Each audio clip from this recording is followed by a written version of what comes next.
सभी को जोहार। आज का वीडियो में हम लोग देखेंगे परसेंटेज का कुछ ऐसे सवाल जो हर बार एग्जाम में आते रहता है और इतना आसान है कि हम बहुत सारे तरीके से इसको बना सकते हैं। बेसिक तरीका है, शॉर्ट टेक्निक है, बहुत सारे तरीका है। ठीक है ना। तो पहले देखते हैं। एक क्वेश्चन मैं बनाऊंगा, दूसरा क्वेश्चन जो 2022 में पूछा गया है, मतलब सबसे लेटेस्ट समझ लीजिए वही है, और वो सवाल आप खुद बनाओगे और कमेंट सेक्शन में आप अपना आंसर बताइएगा। ठीक है ना। तो चलिए शुरू करते हैं। देखिए लिखा क्या है। बोला जब एक खिलौने के मूल्य में 20% की वृद्धि की जाएगी तो खिलौने की जो संख्या होगी, यानी कि जो खिलौना है उनकी जो संख्या होगा उसकी संख्या में परिवर्तन आएगी, मतलब 15% की कमी नजर आएगी।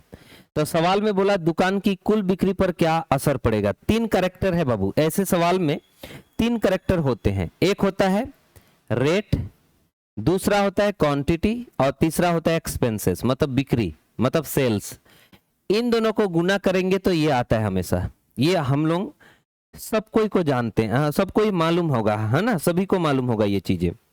यानी कि रेट, क्वांटिटी और एक्सपेंसेस है। यहाँ पे आपको ये जो रेट है उनके बारे में बोला है कि ये 20% का मामला है, 20% वृद्धि होगा।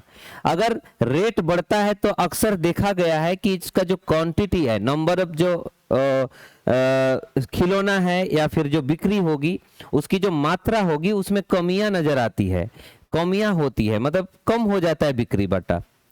यानी कि ये 15% कमी के बारे में बोला गया। तो बोला उसका जो एक्सपेंसेस है यानी कि बिक्री मूल्य है उस पर क्या प्रभाव पड़ेगा, मतलब उसका बिक्री बढ़ेगा, मतलब उसका रुपया पैसा जो आएगा, उन्हें आय जो आएगा उसमें वृद्धि होगी या कमी होगी। ऐसे सवाल पूछते हैं। जब ऐसे सवाल पूछते हैं तो हम कैसे करते हैं उसको देखिए आप। बेस्ट तरीका यह है कि आप एक तरीका इस तरह से बना सकते हैं कि रेशियो के तरीके से, या डायरेक्ट भी मान सकते हैं। ऐसे मान लीजिए उनका जो खर्चा है यानी कि उनके पास जो बिक्री मूल्य है वो 100 रुपया है, ऐसे मान सकते हो। अगर बिक्री मूल्य 100 रुपया है तो ऐसे सीधा सीधा एक लाइन में लिख दोगे तो काम चलेगा। ध्यान दीजिए, इसमें 100 लिख तो दिए, मैं डायरेक्ट भी कर सकता हूं। जैसे 100 रुपया उसका बिक्री मूल्य है शुरुआत में, और सवाल में बोला कि 20% इंक्रीमेंट होगा, तो आप डायरेक्ट लिख सकते हो 120/100।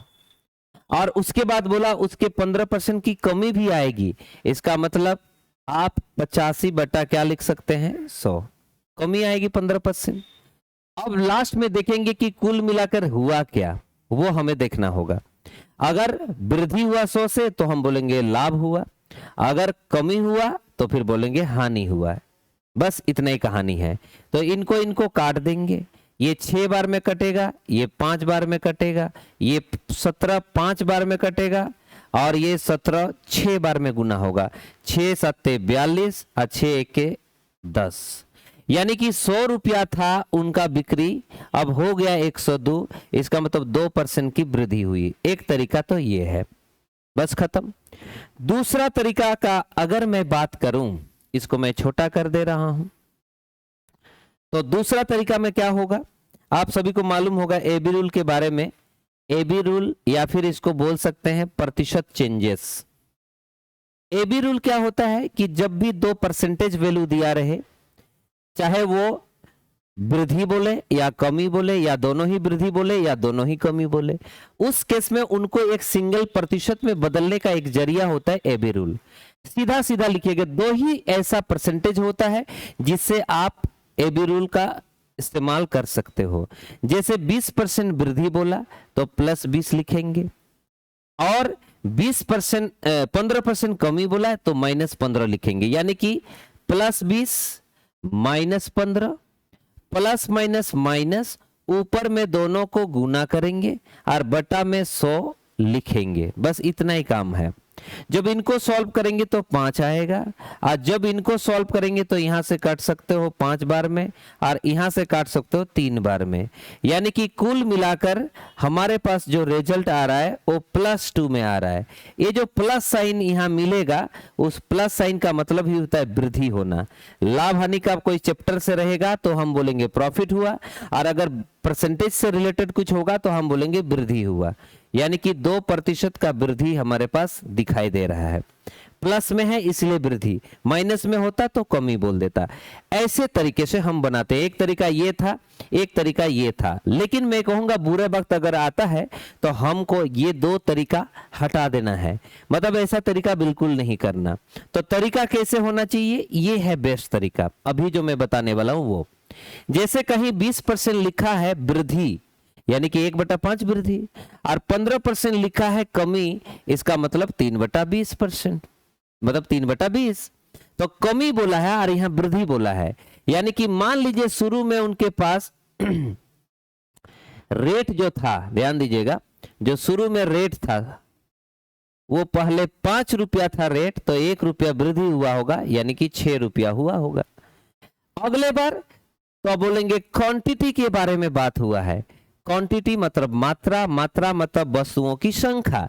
तो ये जो क्वांटिटी है उसमें 15% की कमी आएगी बिक्री में, यानी कि 20 ठो पहले बेचा जाता था तो 3 ठो कम बेचा जाएगा, यानी कि 17 ठो बेचा जाएगा, बस खत्म।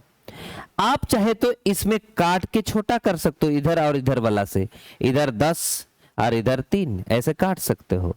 तो यहां जब मैं गुना करूंगा तो गुना करने से ये एक्सपेंसेस आता है, बिक्री मूल्य आता है, आय आता है। तो 5 2 से 50 रुपया में पहले बेचा जाता था, कुल मिलाकर 50 रुपया का सेलिंग होता था। तो अब 3 17 51 रुपया में बेचा जा रहा है। तो आप बोलोगे पहले से कितना ज्यादा बिक्री हो रहा है, तो बोलोगे 1 रुपया ज्यादा बिक्री हो रहा है, 1 रुपया का ज्यादा बिक्री। कहां से ज्यादा, 50 से। क्या में ज्यादा, 100 में। कितना ज्यादा, 2। कितना प्रतिशत, 2% ज्यादा है, बस खत्म। यही बेस्ट तरीका है, जबरदस्त तरीका है। हालांकि जल्दी बन रहा है, इससे आप कर सकते हो, नो डाउट। बस कोई भी तरीका इस्तेमाल कर सकते हो, 100 मान सकते हो, कुछ भी मान सकते हो, लेकिन मेरे ख्याल से इससे बेस्ट तरीका नहीं हो सकता। ठीक है, तो मेरे ख्याल से आप समझ गए, यही इसका आंसर था। नेक्स्ट क्वेश्चन के लिए आपको छोड़ दे रहा हूं, ये 2022 के क्वेश्चन रहा है, इसका आंसर आप कमेंट सेक्शन में बता दीजिए। ठीक है, सभी को धन्यवाद।